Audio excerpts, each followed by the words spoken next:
Hi there, Candace O'Brien. Today I'd like to talk to you about keeping hope. And I found such an awesome definition of hope. H is for happiness, O is for optimism, P for perseverance through positive possibilities, and E is endurance. I think that is just an awesome definition for hope because it's really what I have gone through with my definitions of hope, with what I've gone through the years. I've endured many issues in my life that sometimes I thought I would never ever get through, and I always kept my hope up. I've endured 2 divorces, the loss of 2 newborn children. I've gone through raising 5 beautiful children, 1 that I gave birth to myself in my first marriage, and 2 that were left on our doorstep with my second marriage, plus my second husband's 2 children were abandoned by their mother in the state of California, and we took them in as well once their grandmother found us because we had lost touch with them. So that is, it is a lot. I've also had to quit a job because I hurt my back and I was off for a year and still not able to work the job, so I had to quit it. Then I have lost my parents. My father died 17 years ago and my mom died 6 years ago. There's a lot of other small details in life that have been really hard, and everybody goes through them. But, it's life, and you got to keep your hope. We always have to keep our hope. I have been pretty healthy all my life. I did have issues with my pregnancies and was told because I hemorrhage, I was told never to get pregnant again because I may not last the next time because every time I had one, it got worse. Also almost died during a surgery that I had because I hemorrhaged. So hemorrhaging is a big thing for me. So then that's really a scary thing. All in all, my life as far as health has been great. I do have type 2 diabetes, but I'm working on getting rid of my diabetes. I have gotten rid of the high cholesterol and now working on the diabetes part. And I've been told if doctor says if I lose the weight, I will get rid of it. So because my numbers aren't high, but they are still scary and it still needs to be fixed. When I realized I was not going to be able to have any more children, I really felt bad, and I was really upset because I always wanted 10 kids. But what upset me the most was my daughter being raised by herself. And I knew growing up with 3 siblings, I have 2 older sisters and a younger brother, and I know with growing up with them, like, life was just fantastic. And I have really counted on my siblings through the years. Like, they were there for me when I had my marriage breakups. They were there to help me when, we were growing up. We had a lot of fun when we lost our parents. We were there for each other and helped each other through everything that, it's really hard when you lose your parents, and it's really good to have your siblings there. Because they understand, right? Whenever I left my first marriage, I was really scared, and I really kept a lot of hope because I was afraid that I wasn't going to be able to do what I needed to do for my daughter and I to have a home. I was afraid of being out on the street. But with the support of my family and some friends, they really kept my hope up. And I was able to do what I needed to do to make a good home for my daughter and I. Then one day, whenever Penny was 6, I decided to move 3 provinces away. That was such a big step. Took a lot of courage for me in order for her to get in my little car and put her in the passenger seat and our stuff in the back, and away we went. I had gone on a vacation out west and stayed with some friends and decided while I was out there I was moving out there. So I moved out there and lived with some friends, and then whenever it come time for me to get my own place, I moved in with a friend that I knew from here, and him and I had dated, and we ended up dating out there and ended up getting married. That was my second husband. So going out there was really, it was a good new start, for my life. And it was a really scary start. So that was twice I had gone and started a new life.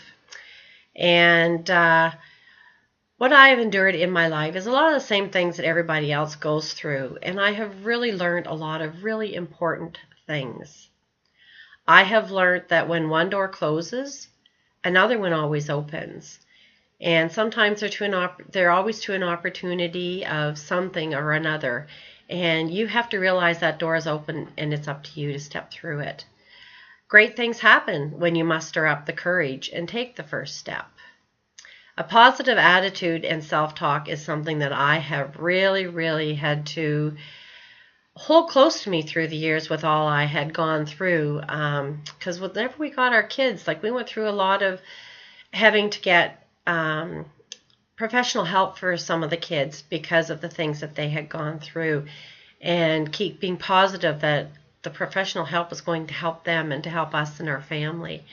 And through the years, like I say, whenever I was on my own, it was hard every time, and it was a big step for me, and I always kept up my hope and tried to keep the positive attitude going. And I learned a long time ago that God does not give us things that he doesn't think that we can't handle. And that was something I told my oldest daughter when my first granddaughter was born. She was born with Down syndrome, and we were really scared because we didn't know how severe this little girl was. And we are so very grateful to this day that she has grown up. She graduated grade 12, and she's just a fine young woman. She'll be 22 this year, and she's just a blessing to all of us. And, when you face that challenge, you smile and you go forth, and, that's all you can do with it, right? And the only true disability that we impose on are the ones that we impose on ourselves. And we need to know that the infinite possibilities are all out there for us, and they're all ours, So don't give yourself the disabilities that you can't do things. Like, everybody can do anything they want to do. When you think you can't take no more, God's always there and gives you more strength and gives you more courage and commitment in order for to go forward. And, when you get that subsequent growth, it empowers you with the momentum. Joy is a byproduct of hope. And the joy that I've had in my life, along with the hope that I've had to keep, is just astounding. Like, everything from my children to my grandchildren, my family, things that I've done, places I've been. I've endured so much more joy than unhappiness in my life. And when my first husbands come to live with us, there was a lot of issues to deal with. And like I say, they had to go through a lot of professional help because of the abuse that they had incurred before they come to us. And through all the tough times, there was more times that were more joy than there were that I thought were more down times. Like, I really enjoyed all my children and every moment with them, and always kept hope that everything for them would work out whenever, things weren't so great. I've also learned that through personal development to ask myself before going to sleep, today was a great day because happiness is found in the small details of life, and focusing on our loved ones and things that inspire us are the daily details that are within us that give us the power that we can make changes if we have to. Today, I keep a daily gratitude journal, and I write down 5 things every evening that, have happened that I'm grateful for during that day. And I've also started writing down my goals. This is a really big thing for me because it was something I never ever did. I would kind of go on and off. I would write the goals down, and then I wouldn't. And I'm back writing them down, and I think it's really helping me to get more focused on things that I want to do, and it's giving myself a renewed sense of purpose, which I'm really grateful for, and it helps me to cultivate my self-esteem. I read and listen to motivational and inspirational. Either I read the books or I listen to some of the audio that I have. I've also found that medication to be a really good key. And I was going through some hard times, and a friend told me my meditation to use it to really work on my focus. So that's what I've been doing, and it seems to be helping to get my focus, just to kind of get out of what I've been in and get my focus going. So I'm really, really grateful for meditation and trying to get myself more focused.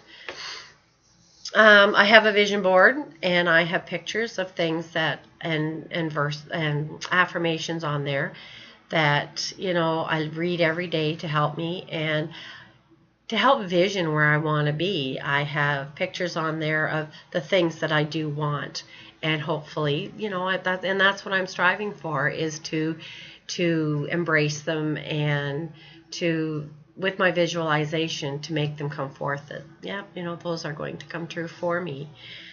So for the hope, your happiness, optimism, perseverance, and endurance, what a better definition for hope. If you've enjoyed this video, please click the link below and like and share it.